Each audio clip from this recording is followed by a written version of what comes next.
Hello, you're watching Hornbill TV. In a moment of great pride for Nagaland, the Naga coffee was awarded gold for Nagaland Washing Station Natural Coffee during the Aurora International Taste Challenge AITC 2023 held on 9 June in South Africa.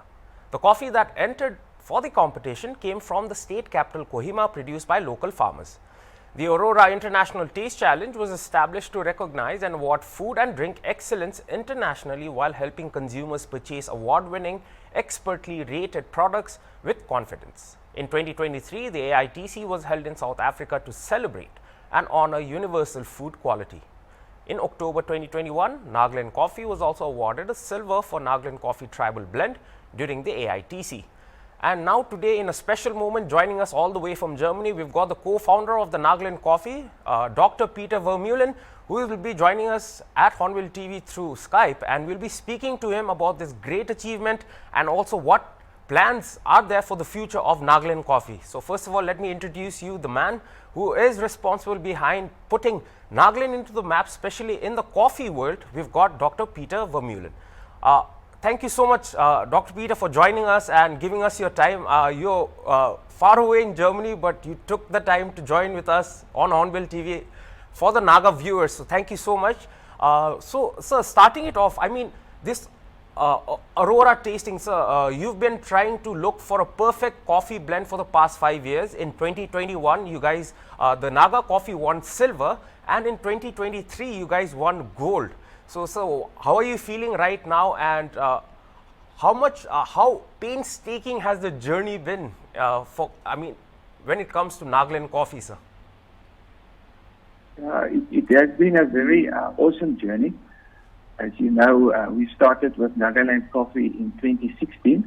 Yes. Now it was very excited from the beginning, especially as we meet the rural farmers, and you see the possibility to have impact in the sustainable economy of the country. Yes. And to change the farmers from substance farming to sustainable farming. So that's been a real joy in working with the farmers and teaching them and training them how to develop coffee. Of course, to get on an international level, to get the high quality is extremely difficult because Naga farmers know how to farm coffee, and farming is instinctively part of the Nagaland culture. But as coffee is not consumed, the farmers have no frame of reference to test the coffee to see what is the quality of coffee. And with the international explosion of coffee, and especially specialty coffee, it's extremely difficult to produce a single estate or a single area where you can compete on an international level. So through the years, we've found exceptional coffee in small packs. Farmer will produce 20 kilos, another farmer will produce 30 kilos, some will produce 5 kilos. And to enter small batches of coffee for competition is extremely difficult, and it's even more difficult to export coffee. You need a minimum of at least 10 tons to make it economically viable, as transport cost is so extremely high. So we've experimented and trained farmers for the last few years, and of course during COVID, the last 3 years we were not able to export coffee, and we actually had to start all from anew in the coffee industry. So in Kohima, we found some very good, prominent farmers who want to get involved with the coffee industry. And this year we decided to buy ripe cherries and then process the coffee ourselves, where previously the farmers have done the harvesting and the processing. Many things can go wrong in processing. You need to control the temperature, you need to control the environment, to make sure the coffee dries steadily, it's turned ready. So it's extremely difficult process to process the coffee. And then this year we were able to be successful. So of all the coffee we got this year, only 120 kilos got processed in the right way, where we found that whole batch of coffee that were extremely good. All right. Dr. Peter, I mean, you are not someone new to the Northeast. I mean, if looking back at your history, it was your parents was a missionary, so you were involved in the Northeast. So there is this perception in the Northeast that whenever it comes to Northeast, people think Northeast is only tea. So I mean, how did you come up? How did the inception start? As to like, how did you find out that Nagaland would be suitable in like growing coffee, sir? Yes, we were growing coffee in Nepal since 2010, and it was really excited because the climatic conditions were really perfect. And don't know if you know, my father's father was a coffee farmer in South Africa. Yes. After the Second World War, most farmers were subsistence farmers, and because coffee had to be exported, it was not grown in South Africa. He started farming with coffee. So coffee farming is part of my heritage. And while we were in Nepal trying to get coffee grown, I one day read a newspaper that there's some abandoned coffee farms in India, and especially in Nagaland. So in 2015, I took a trip to Nagaland, and Nagaland just opened for foreigners to travel. As you know, previously Nagaland was a restricted area and it was extremely difficult for people to travel to Nagaland. So by 2015, I took a trip and I found some coffee farms in Mokotong district. And that is how it all started. I found these abandoned coffee farms. It was in a harvest season, so we handpicked some coffee. We collected some coffee, and then I realized that the flavors of Nagaland is totally unique because of the forest burn coffee. So that is how it all started.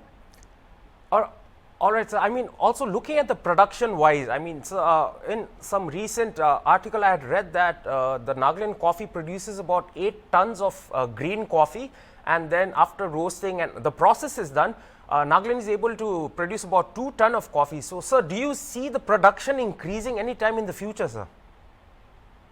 That's a big struggle. Since we came, the coffee production haven't really increased, and because there's some more people buying. 2019, we were able to export 7 tons of coffee, but the last few years, we've not been able to get bulk coffee. So it's quite a challenge for us to get coffee, but we're very positive that our new business venture will be very successful. We've changed our business strategy, and we are looking at a new model which we want to pursue in the coming years. Of course, there's a lot of trees that was planted, and we just need to get access to that coffee and keep building relationship with the farmers. Also, in the world at the moment, I mean, like if you're talking about coffee, I mean, Brazil is quite renowned for its coffee, and then in India itself, is the southern states that have made a niche for themselves in producing quality coffee. So, sir, when there are already 2 super quality products from Brazil and from the south of India, how can Nagaland coffee also create a niche for itself in terms of quality, in terms of taste, and in terms of production, sir? Yeah, the whole process is post-harvesting. So there's different processes that needs to be understood. The first one is the farming aspect. Okay, sir. And with the farming aspect, Nagaland have the right soil type. It has shade-grown coffee, which is very sought after, and the Nagas don't take down the forest and deforest to grow coffee. So all those things are very positive in the international world. Like here where I am in Germany, Yes. People are very, very conscious about who is the farmer, that they burn down the forest, are they organic. So those things are very important for the international consumer. So all those boxes are being ticked. The only place where Nagaland still struggle is the post-harvesting. Right. So that the berries need to be plucked ripe.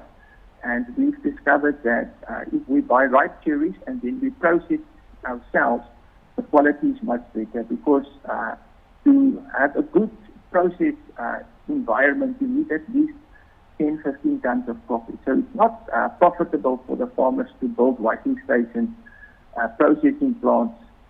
If we can buy the right cherry, then we can access the market. So by God's grace, I have access to great markets like I'm here in Germany at the moment, visiting roasters, promoting coffee internationally.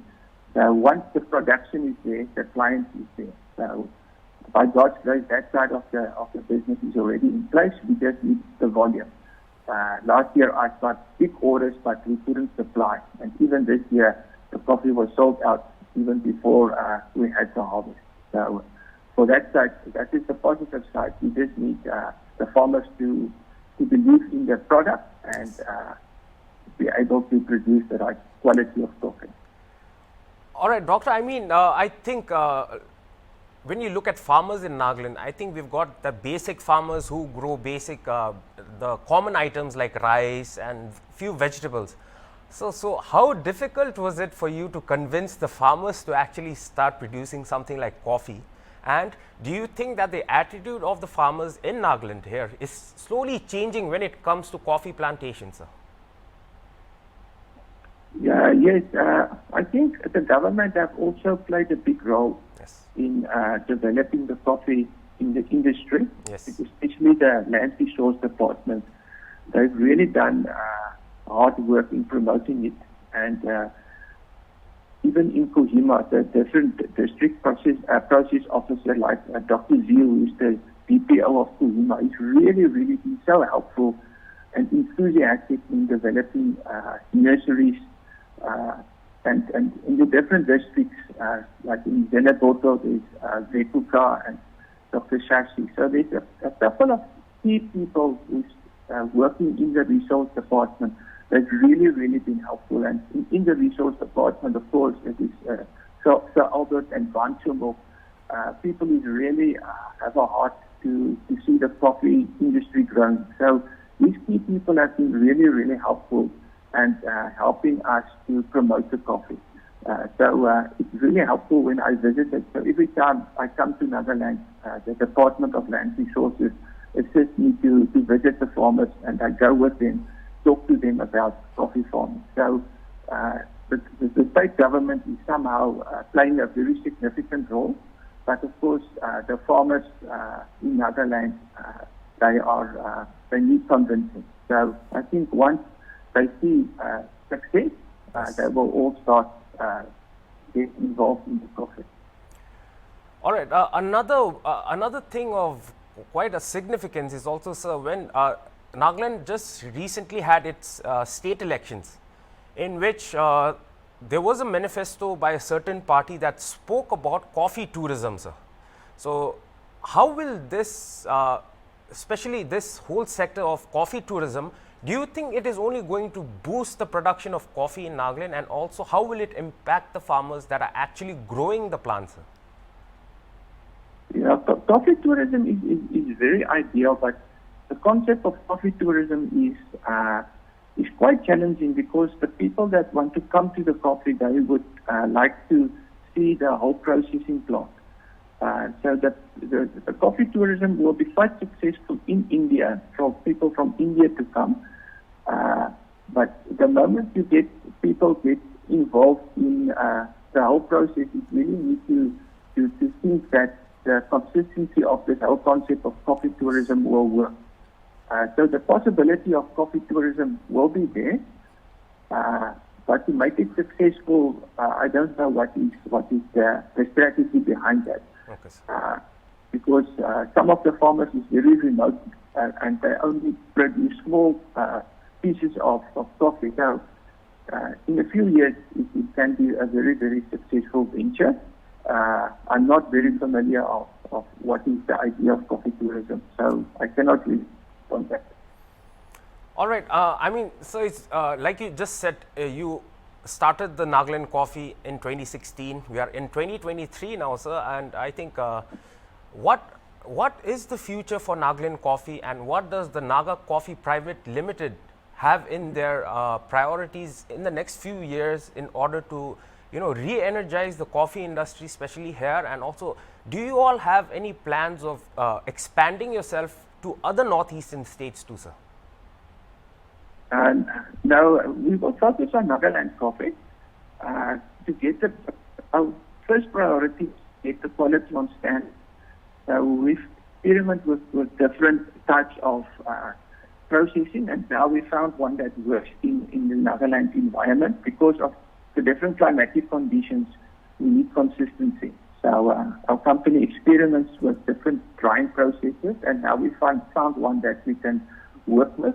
So our main focus will be quality, not quantity. So if we can slowly grow quantity, not so much, but quality, and that is our business strategy.